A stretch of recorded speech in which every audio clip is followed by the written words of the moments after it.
15 বছরের ফেসিবাদী সরকার যে রাস্তায় হেঁটেছে, বর্তমান সরকার সেই রাস্তা ধরেই হাঁটছে। এই রাস্তা পরিবর্তন করতে হবে। এই রাস্তা ফেসিবাদের রাস্তা, এই রাস্তা আয়নাগরের রাস্তা, এই রাস্তা অসংখ্য মানুষকে বিনা বিচারে খুন করার রাস্তা, এই রাস্তা শাপলা চত্বরে আলিম উলামার উপর হায়নার মতো ঝাঁপিয়ে পড়ার রাস্তা। এই রাস্তা বাংলাদেশের মানুষ এই রাস্তায় কাউকে চলতে দেয়। ইসলামীর আমির যেটা বলেছেন, দুটা বাক্য স্পষ্ট। একটা হচ্ছে যে সরকার আগের ফেসিবাদের পথে হাঁটছে, এটা হচ্ছে অভিযোগ। দ্বিতীয় বাক্যে বলেছেন যে সরকারকে ফেসিবাদ হতে দেওয়া হবে না। তার মানে দ্বিতীয় বাক্যে আবার ভালোবাসা আছে, ফেসিবাদ হতে দেবে না সরকার, মহব্বত আছে, ভালোবাসা আছে, আদর আছে। স্পষ্ট কথা বলে ফেলা। যার হয়তো এই বিষয়ে পর্যাপ্ত কোনো জ্ঞান নাই অথবা কোনো কিছু করার সক্ষমতা নাই, তিনিও কিন্তু উচিত কথা একটা বলে দিচ্ছেন। কখনো কখনো তার মাত্রার চেয়েও বেশি বলছেন, যখন আমরা সেটাকে বলি যে সীমা ছাড়ানো, অথবা বাংলায় বলে ফেলি যে বেয়াদবি করছে। তো এই বেয়াদবিও কিন্তু কখনো কখনো সৌন্দর্যের অংশ হয়ে গেছে ওই 24-এর আন্দোলনে। তো এই বিষয়ে প্রসঙ্গক্রমে একটা কথা বলা দরকার। আপনার সাথে যখন আমি করি তখন মান্নান ভাই বলছে যে এটা খুব স্মার্টনেস, মুখের উপর কথা বলে দিয়েছে, চোখে চোখ রেখে কথা বলে দিয়েছে। যখন আবার মান্নান ভাইয়ের সাথে আমি ওই স্পষ্ট কথাটা বলি তখন বললেন যে ছেলেটা বড় বেয়াদব। অর্থাৎ একই অ্যাকশনে দুই রকম আমরা বয়ান দিচ্ছি। সাংবাদিক হিসেবে আপনার কাছে জানতে চাই আসলে যে দেশ কেমন চলছে। জি, ধন্যবাদ আপনাকে। আমি মান্নান ভাইয়ের বক্তব্যের যে অংশ শুনেছি তাতে তিনি বোঝানোর চেষ্টা করেছেন যেটা যে কাঙ্ক্ষিত পর্যায়ে দেশ চলছে না, যেটা প্রত্যাশা ছিল ওই অনুযায়ী চলছে না। এটা তো অবশ্যই সত্য, এটা বানোয়াট অভিযোগ নয়। কিন্তু এর বিপরীতে কথা আছে, সরকারের দিক থেকে কিন্তু আবার সমস্যা অস্বীকার করা হচ্ছে না। সেটা আমরা বলেছি, মান্নান ভাই বলেছেন। এটা ভালো দিক, কারণ আমাদের এখানে একটা বরাবর মানসিকতা আছে, আমরা প্রথমে সমস্যাটা অস্বীকার করি। তো এই সরকারের দিক থেকে একটা শুভ লক্ষণ আছে যে সমস্যা স্বীকার করা, আর স্বীকার করা মানে সমাধানের সিঁড়িতে চেষ্টা পা করা, রাখা, কাজ চেষ্টা করা। করা। তো এই চেষ্টার মধ্যে আমরা একটা রকম ফের দেখছি। মাননীয় প্রধানমন্ত্রীর চেষ্টা, উদ্যোগ এবং দৃশ্যমান যেসব তৎপরতা, তাতে আমরা আশাবাদী হতে পারি।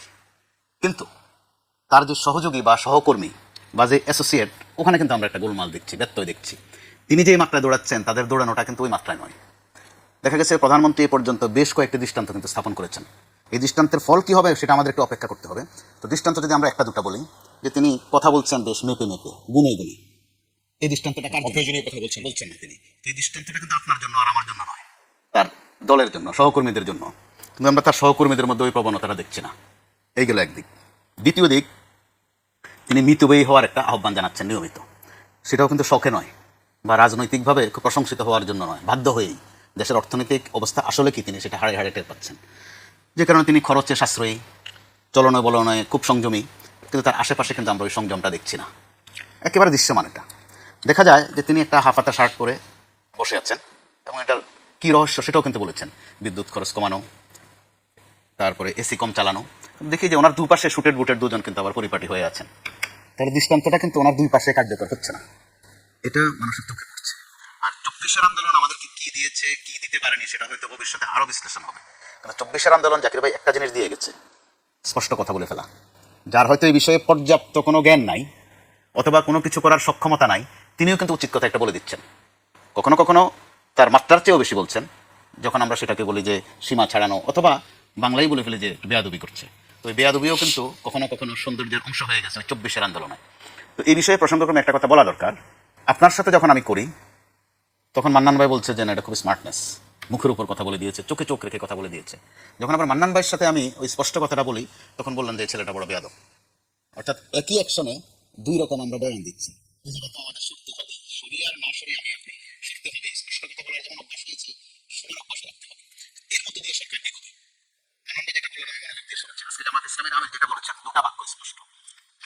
সরকার আগের ফেসিবাদের পথে হাঁটছে, এটা হচ্ছে অভিযোগ। দ্বিতীয় বাক্যে বলেছেন যে সরকারকে ফেসিবাদ হতে দেওয়া হবে না। তার মানে দ্বিতীয় বাক্যে আবার ভালোবাসা আছে, ফেসিবাদ হতে দেবে না সরকারকে। এটার মধ্যে একটা মহব্বত আছে, ভালোবাসা আছে, আদর আছে। আর প্রথমে যে সমালোচনাটা করেছেন বা অভিযোগটা করেছেন সেটাকেও তো কল্যাণের অংশ হিসাবে নেওয়া যায়। সমালোচনাও কিন্তু কখনো কখনো সমাধানের রাস্তা দেয়। তো এই ক্ষেত্রে আমরা দেখছি যে প্রধানমন্ত্রী কিন্তু রিসিভ করছেন, যে কোনো সমালোচনাতে তিনি গ্রাহ্য করছেন। কিন্তু তার পরবর্তী ধাপে আমরা দেখি যে একটু কেমন যেন খিস্তি দেওয়া হয়, একটু হুমকি দেওয়া হয়, একটু ধমকি দেওয়া হয়। তো এটাতে কিন্তু আবার আমরা গত 15-16 বছর যেটা ওবায়দুল কাদের করতেন, এক বেলা দুই বেলা তিন বেলা করে করতেন, আমরা কিন্তু তখনও বলেছি যে এই যে খিচুনি যারা দেন তারা প্রতিদিন আওয়ামী লীগকে মিনিমাম 10 হাত করে নিচে নামাচ্ছেন। আমাদের কথাগুলো কিন্তু তাদের পছন্দ হয়নি। দিন শেষে কিন্তু 24-এর 5 আগস্ট সেটাই হয়েছে। তো এখান থেকে তো বিএনপির শিক্ষা নেওয়ার বিষয় আছে।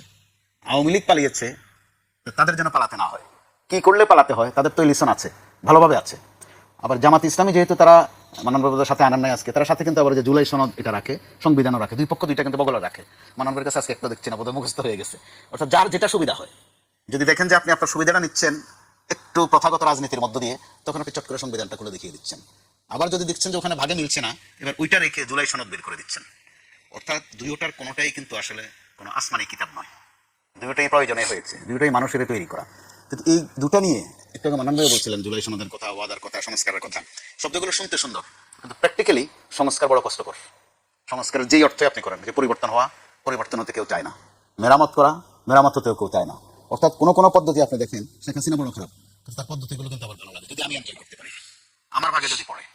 তো এই দ্বিচারিতা কিন্তু বন্ধ করতে হবে, মানুষ এগুলো খেয়াল করে। একটা সময় মানুষ মাথা নাড়তো, সবসময় এখনো মাথা নাড়ে, মাথা নাড়ার পর একটু পরে আসল কথাটা বলে দেয় যে উনি বললেনটা কি এতক্ষণ।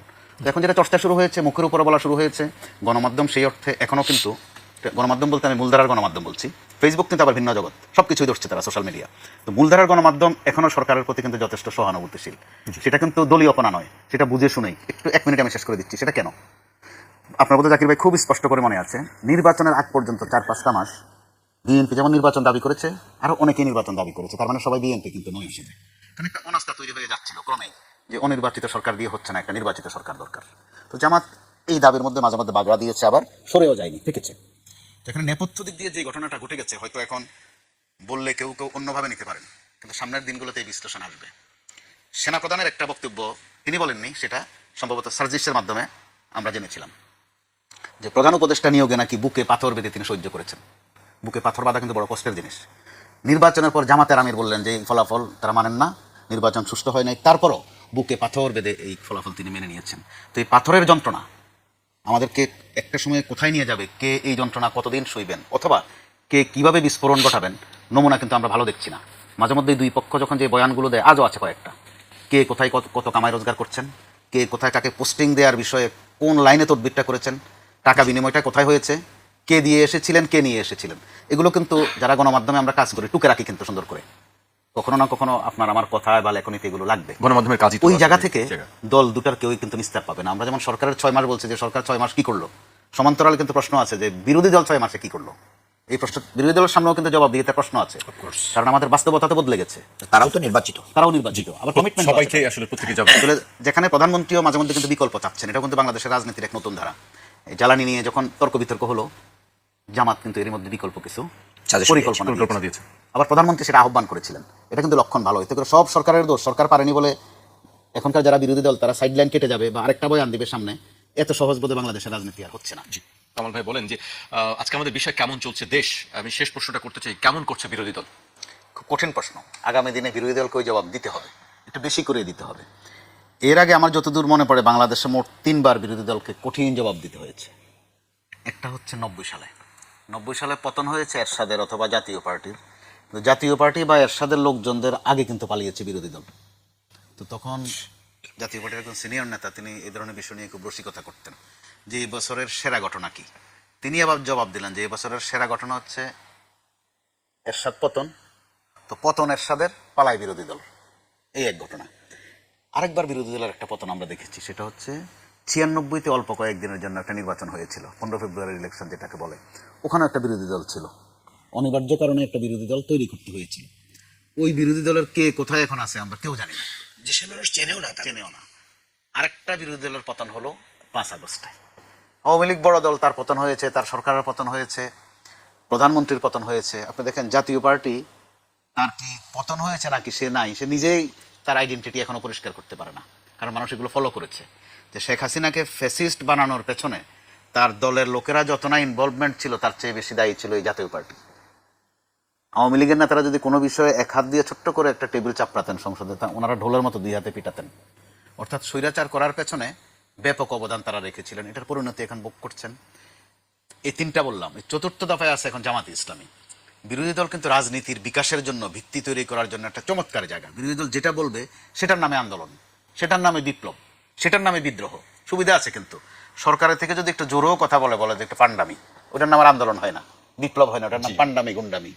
তো জামাত ইসলাম কি এখন নিজেদেরকে বিকাশ ঘটাচ্ছে কতটুকু আমরা টের পাচ্ছি না। কিন্তু জামাতটি কিন্তু একটা হাইপ ছিল যেখানে মেধাবী লোকজনে ভরপুর, তারা নিজেদেরকে আরো বিকশিত করবে সামনের দিনগুলোতে। এবার বিরোধী দলে আসার পর থেকে তাদের যে কুসুম কুসুম একটা ভাব, মাঝে মধ্যে পাওনা দেওনা নিয়ে গোলমাল, যে কাকে কত দিয়েছে, কে বেশি নিয়েছে, সেটাতে তারা বেশ সময় দিচ্ছেন, কিন্তু সুনির্দিষ্ট জায়গায় সমালোচনা তারা করছে না, সেটা স্পষ্ট। অন্তত সংসদে এই গ্যাস সংকট, বিদ্যুৎ বা হামের মৃত্যু তো এখনও আছে, প্রতিদিনে আছে 1-2টা করে। তো সেই ক্ষেত্রে বিরোধী দলকেও কিন্তু জবাবদিহির আওতায় আসতে হবে।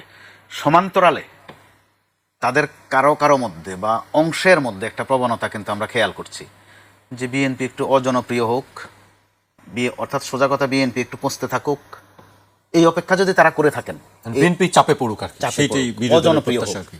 তো এরকম যদি এটা অপেক্ষা করতে থাকেন, তারা নিজেরাও কিন্তু স্বস্তি পাবেন না। কারণ এখন যত কথাই বলেন, দিন শেষে তাদের মিতালি কিন্তু এখনো বিএনপির সাথেই আছে, হয়তো বা থাকবে মিতালি অর্থাৎ তাদের জোট বলেন আর সঙ্গী বলেন এনসিপির সাথেও আছে, এনসিপিকে তারা সাথে নিয়ে সমৃদ্ধ হয়েছে। তো এই জায়গায় বিএনপির দায়বদ্ধতা আছে, দায়িত্ব আছে যে বিরোধী দলকে কতটুকু হ্যান্ডেল করবে, কোন মাত্রায় করবে। কিন্তু মাঝে মধ্যে এই যে একটু সেশন হয়, এটা কি চোখ টিপাটিপির নাটক কিনা আমরা সন্দিহান। যদি চোখ টিপাটিপি হয়, মানুষ কিন্তু খেয়াল করবে। আবার যদি এমনটা হয় যে সত্যিই সরকারকে আমরা সঠিক পথে রাখতে চাই, ওই উদ্দেশ্য ওই নিয়ত নিয়েই বিরোধিতা করছি, সেক্ষেত্রে এখন যারা বিরোধী দল আছে তাদের সামনের পথও কিন্তু পরিষ্কার। জি, ভবিষ্যতে হয়তো বা সামনের নির্বাচনে আরো চমৎকার লড়াই তারা করতে পারবে। শেষ কেমন চলছে দেশ? মিশ্র প্রতিক্রিয়া আছে সরকারের দিকে, সরকারের বক্তব্য আছে, সরকার চেষ্টা করছে, নানান সংকটের কথা তারা স্বীকার করছে, সেই অনুযায়ী তারা চেষ্টা করছে আসলে সেই সংকট থেকে উত্তরণের জন্য। বিরোধী দলের কাছে জানতে চাওয়া আসলে যে কেমন দেশ চলছে, আপনারা কিভাবে দেখছেন বিষয়টি? জি, আপনাকে ধন্যবাদ, একুশের দর্শকদেরকে ধন্যবাদ, দেশবাসীকে শুভেচ্ছা জানাই। কেমন চলছে দেশ, এই প্রশ্ন যদি আপনি সাধারণ মানুষের কাছে ছুড়ে দেন, তাহলে এক একজনের প্রতিক্রিয়া এক এক রকম। আমরাও যেহেতু এই দেশের একজন নাগরিক, এ দেশের মাটি, মানুষ, প্রতিটা সেক্টরের মানুষদের সাথে আমাদের প্রতিনিয়ত উঠা বসা চলাফেরা। কাজে আপনি যদি ঢাকা শহরের একজন গৃহিণীর কাছে জিজ্ঞাসা করেন যে কেমন চলছে দেশ, তিনি বলবে যে খুব ভালো না, কেন গ্যাস নাই। আপনি যদি একজন কারখানার মালিক বা যে কোনো ছোটখাটো ব্যবসায়ীর কাছে জিজ্ঞাসা করেন কেমন চলছে দেশ, তিনি বলবেন ভালো না, কেন বিদ্যুৎ নাই, লোডশেডিং, গ্যাস নাই, উৎপাদন নাই, এটা চলছে। আবার আপনি যদি একবারে সাধারণ লেভেলে যে যদি জিজ্ঞাসা করেন কেমন চলছে দেশ, বিশেষ করে যারা দিন আনে দিন খায়, এই লোকগুলোর কাছে যে জিজ্ঞাসা যদি করেন তাহলে কেমন চলছে দেশ, তিনি বলবেন যে খুবই খারাপ অবস্থা আছি ভাই, নিত্য প্রয়োজনীয় দ্রব্যমূল্যের যে দাম, না বিশ্বাস উঠে যায়। মানুষ মনে করেছিল যে নির্বাচিত সরকার আসলে তারা অন্তর্বর্তীকালীন সরকারের চেয়ে অনেক ভালো থাকবে, কিন্তু গ্যাস বিদ্যুতের ক্ষেত্রে, জ্বালানির ক্ষেত্রে কমপক্ষে মানুষ এটা বুঝতে পারলো যে না, অন্তর্বর্তীকালীন সরকারের সময়ও এতটা সংকট ছিল না যতটা না সংকট আমরা এখন পড়েছি। সরকার চেষ্টা করছে না আমরা এটা বলবো না, প্রতিটা সরকারই চেষ্টা করে। এখন ক্লাসে যখন একজন স্টুডেন্ট ভর্তি হয়, সবাই পড়ে ফার্স্ট হওয়ার জন্য পড়ে, কিন্তু একজন ফার্স্ট হয়। সবাই চায় দুর্নীতিমুক্ত বাংলাদেশ গড়তে, সবাই লক্ষ্য উদ্দেশ্য থাকে বাংলাদেশের ডেভেলপমেন্ট, কেউ করতে পারে কেউ পারে না।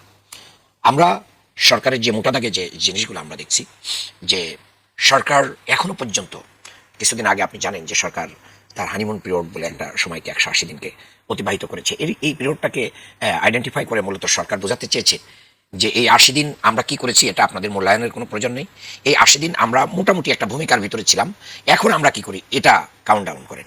মূলত তা না, মর্নিং শোজ দ্য ডে, মানে সকাল বলে দেয় দিনটা কেমন যাবে। সরকারের স্টার্টিংটাই বলে দিয়েছিল যে কেমন যাবে। বাংলাদেশের মানুষ কোনো সরকারের কাছ থেকে খাওয়া দাওয়া চায় না, কোনো মানুষ বাংলাদেশের সরকারের কাছে ডাল ভাত চায় না। মানুষ চায় কি একটু শান্তিতে বসবাস করতে।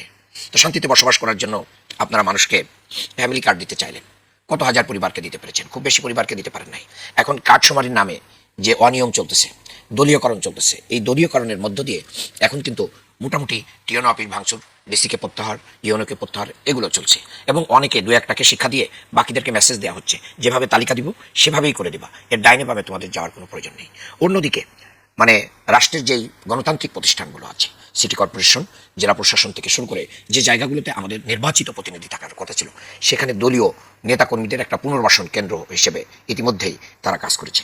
এবং বাংলাদেশের সরকারি পৃষ্ঠপোষকতায় এবং জনগণের ট্যাক্সের টাকায় যে সমস্ত প্রতিষ্ঠানগুলো চলে, অনেকগুলো কর্পোরেশন, অনেকগুলো প্রতিষ্ঠান, সেইগুলো সরকার তার নেতাদেরকে দিয়ে চালাচ্ছে। যার কারণে বিএনপির একটা স্লোগান ছিল যে সবার আগে বাংলাদেশ।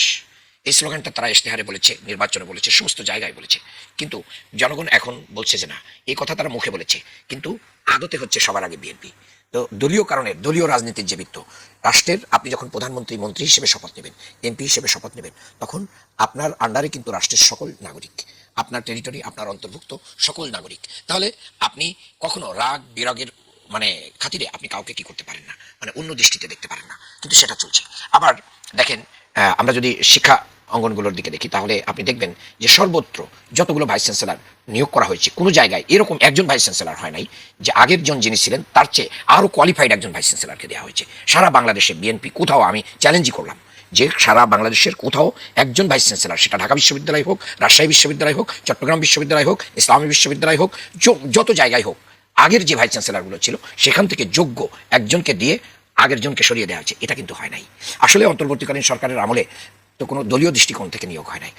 তাহলে এখানে দলীয় কারণ হয়ে গেল। এই দলীয় কারণের দিত্ব দিয়ে মূলত সবার আগে বিএনপি হয়েছে, সবার আগে বাংলাদেশ তো হয় না। জি মানন ভাই, আপনি এক টানা অনেকগুলো কথা বললেন, সরকারের কোথায় কোথায় ভুল আছে, কোথায় কোথায় সমস্যা আছে, সেই বিষয়গুলো আপনি তুলে ধরলেন। জামাত ইসলামী আসলে ক্ষমতায় আসলে কি করতো? ইয়েস, এটা আমাদের এই সংকটগুলো, অনেকগুলো সংকটের কথা আপনি বলেছেন, সেই সংকটগুলো আসলে কিভাবে আসলে মোকাবিলা করছেন আপনারা? ইয়েস, জামাত ইতিমধ্যে এই সংকট মোকাবেলায় সরকারের করণীয় কি সে ব্যাপারেও অ্যাডভাইস করেছে। জামাত প্রেস ব্রিফিং করেছে, জামাত অ্যাডভাইস করেছে। আপনারা দেখবেন যে রাষ্ট্র পরিচালনায় আমরা যদি শুধু দলীয় লোকদের দিকে তাকিয়ে থাকি তাহলে এটা সম্ভব না। আপনার এই টেলিভিশন পরিচালনায় আপনার মতন দক্ষ লোকই প্রয়োজন। আমাকে দিয়ে যদি এটা চালানো হয় তাহলে এটা চলবে না, ঠিক মতো চলবে না, চলবে না, বন্ধ থাকবে না, কিন্তু কাঙ্ক্ষিত মান হবে না। এই জায়গায় আমরা বলেছি যে যেরকম জ্বালানি সেক্টর নিয়ে আমাদের বক্তব্য হচ্ছে, আপনি কি করেন, এই দেশের যারা এক্সপার্ট আছে, জ্বালানি এক্সপার্ট আছে, এবং সরকারি বিরোধী দল মিলে এবং অন্যান্য রাজনৈতিক দলের নেতাদেরকে নিয়ে আপনারা বসেন, জাতীয়ভাবে এটা ডায়ালগ করেন, আলোচনা করেন, সবার সহযোগিতা চান, জনগণের সহযোগিতা চান। আপনারা তো তা চাচ্ছেন না। এই জায়গাগুলো আমাদের ঘাটতি আছে। এদেশে বহু এক্সপার্ট লোক আছে, আপনারা দেখেছেন, অনেকে বিদেশে আছে, তারা হয়তো বিএনপিকেই ভালোবাসে, কিন্তু তার মেধা যোগ্যতা বিকশিত হচ্ছে বাইরের বিশ্ববিদ্যালয়গুলোতে, বাইরের কোম্পানিগুলোতে, বাইরের শিল্প প্রতিষ্ঠানে, বাইরের বিজ্ঞানাগারে, বাইরের রিসার্চ প্রতিষ্ঠানে। আমরা তো তাদেরকে আনছি না, পুনর্বাসন করছি ক্ষুধার্ত নেতাকর্মীদের। আপনি অবশ্যই নেতাকর্মীদের কোনো না কোনো জায়গা থাকতে হবে। সেই জায়গাগুলো তো নির্বাচিত প্রতিনিধি হওয়ার জন্য বহু স্টেজ আছে। আপনার ইউনিয়নের মেম্বার থেকে শুরু করে নিয়ে আপনি রাষ্ট্রের প্রধানমন্ত্রী পর্যন্ত বহু জায়গায় নির্বাচিত করার সুযোগ তাদের রয়েছে। কিন্তু রাষ্ট্র পরিচালনার যে নর্মস আছে, আপনি সেই জায়গাগুলো মনে করেন যে আপনার সচিবালয়ে আপনি এমন একজন লোককে এনে নিয়োগ দিয়ে দিলেন যিনি আগে নির্বাচনের সময় দলীয় রাজনীতিতে যুক্ত হয়ে পড়লেন, যুক্ত হয়ে পড়ে কমিটিতে ছিলেন, এখন তাকে নিয়ে আসে আবার কি করলেন, আপনি চুক্তিভিত্তিক নিয়োগ দিয়ে সচিবালয়ে আপনি নির্বাচন কমিশনে বসিয়ে দিলেন। তাহলে নির্বাচন কমিশনটা কিভাবে আপনি অবাধ, সুষ্ঠু, নিরপেক্ষ, গ্রহণযোগ্য নির্বাচন করবেন? আগেই তো মানুষ বলছে যে না, ওইখানে তো আপনি অলরেডি প্রবলেম তৈরি করে রেখেছেন, তা আপনি নির্বাচন আগামী দিনে যে স্থানীয় নির্বাচন হবে সেখানে তো এটা হবে না। তাহলে আপনার যোগ্যদেরকে, মেধার যে মূল্যায়ন, কুটা না মেধা, হ্যাঁ, এই যে কুটার চেয়ে মেধার মূল্য বেশি। আজকে পিএসসি চেয়ারম্যান কি করেছেন? পদত্যাগ করেছেন। কেন তো পদত্যাগ করলেন? যে উনি যেভাবে চাচ্ছেন সেভাবে হচ্ছে না। তার মানে ওই সাংবিধানিক প্রতিষ্ঠানগুলোকে সরকার কি করছে? আমরা যদি ক্ষমতায় আসতাম, আমরা মেধার ভিত্তিতে সমস্ত জায়গায় নিয়োগের ব্যবস্থা করতাম।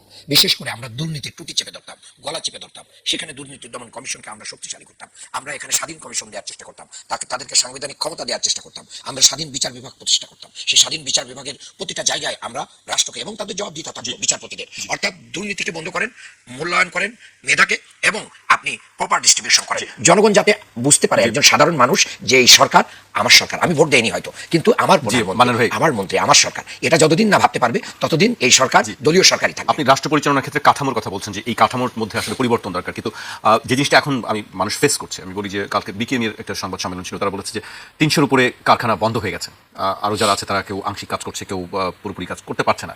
এই বর্তমান পরিস্থিতিতে আসলে আপনারা কিভাবে মোকাবেলা করবেন? ইয়েস, এটা খুব ইম্পর্টেন্ট একটা বিষয়। আপনি একটা রাষ্ট্র পরিচালনার জন্য শুধু আমাদের 300 কারখানা বন্ধ হয়ে যাওয়ার পেছনে কিন্তু অনেকগুলো মানুষও আছে, শ্রমিক আছে, অনেক পরিবার আছে, লক্ষ লক্ষ মানুষের কর্মসংস্থান আছে। অবশ্যই এটা তো একটা বিশাল অ্যালার্মিং। 300 বন্ধ হয়ে গেছে মানে যে আরো সামনে বন্ধ হতে পারে, এটা তো অর্ডারগুলো চলে যাচ্ছে। এই জায়গায় আমাদের করণীয় কি? আমরা তো বন্ধুহীন না, আমাদের তো বন্ধু আছে দেশে এবং দেশের বাইরে। আমরা আমাদের বন্ধুদের কাছে যেতে পারি না?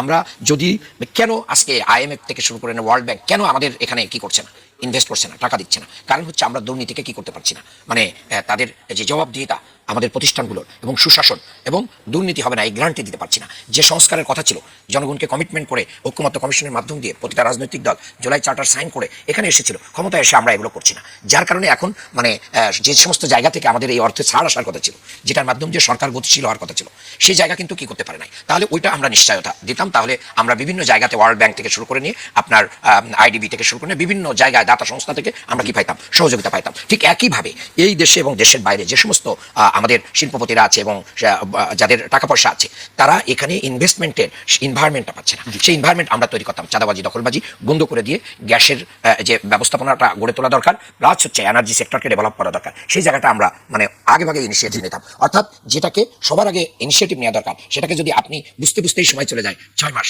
তাহলে তো 6 মাস পরে তো সংকট হবে। সেই সংকট মোকাবেলা করা তো জনগণ সাপারার হবে, হয়তো সরকার সাপারার হবে না। আমি মান্নান ভাই আপনার কাছে আবারও আসবো। কলামিস্ট মোস্তফা কামাল, আমি মান্নান ভাইকে দিয়ে শুরু করতে চাই। মান্নান ভাই, মন্ত্রী সভায় রদবদল আমরা দেখলাম, কেমন হলো রদবদলটা, বা কেন হলো, মানে এই বিষয় নিয়ে কিন্তু বেশ আলোচনা চলছে।